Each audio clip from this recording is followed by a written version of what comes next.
আসসালামু আলাইকুম, hello everyone, welcome রেইনবোস cooking চ্যানেলে। আজকে আমাদের চ্যানেলে আপনাদের সাথে যে রান্নাটি শেয়ার করা হবে সেটি হচ্ছে খাসির মাথার মাংসের ভুনা রেসিপি। তো তার জন্য আমরা প্রথমেই এখানে নিয়ে নিব ফ্রেশ কিছু মাংস।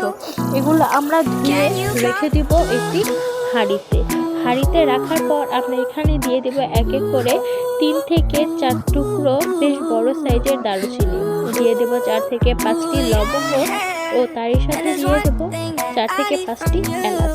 এখানে দিয়ে দেব প্রায় 2 চামচের মতো আদা পেস্ট, দিয়ে দেব প্রায় 1.5 চামচের মতো এখানে আমরা রসুনের পেস্ট, তারপর প্রায় 1.5 কাপের মতো পেঁয়াজ কুচি আমরা এখানে দিয়ে দেব, প্রায় 2 চা চামচের মতো মরিচের পেস্ট আমরা এখানে দিয়ে দেব, তারপর দিয়ে দেব 2 চা চামচ হলুদের গুঁড়ো, দিয়ে দেব তারই সাথে আরও 3 চা চামচ মরিচের গুঁড়ো আমরা দেওয়া শেষ করে দিয়ে দেব এখানে আমরা প্রয়োজন অনুযায়ী লবণ।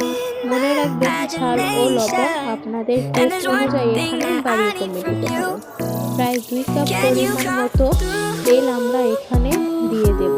তেল দেওয়া শেষ হয়ে গেলে এখানে আমরা প্রায় 2.5 কাপের মতো তেল দিয়ে দেব। তেল দেওয়া শেষ হয়ে গেলে এখানে আমরা 2 থেকে 3টি বড় সাইজের তেজপাতা দিয়ে দেব। তারপর আমরা ঢেকে রেখে দেব 15 মিনিট। তারপর এটিকে আমরা চুলায় বসিয়ে 10 মিনিট ঢাকা দিয়ে রাখবো। 10 মিনিট ঢাকা দিয়ে রাখার পর এটিকে আমরা ভালোভাবে নেড়ে নেব যেন মশলাগুলো মাংসের গায়ে ভালো মতো লেগে যায়।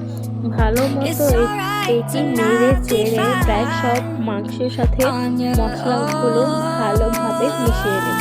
মিশিয়ে নেওয়া শেষ হয়ে গেলে আমরা ঢেকে রেখে দেব প্রায় 20 থেকে 25 মিনিট। 20 থেকে 25 মিনিট এটি থেকে প্রায় অনেকটুকুই পানি ছেড়ে দেবে। আমরা এখানে আর কোনো পানির ব্যবহার করব না। এটিকে আমরা আবার ঢেকে রেখে দেব যে পর্যন্ত এর গা থেকে তেল না বেরিয়ে আসে। তেল বেরিয়ে আসলে তারপর আমরা এখানে দিয়ে দিব প্রায় 1.5 চামচের মতো জিরে গুঁড়ো।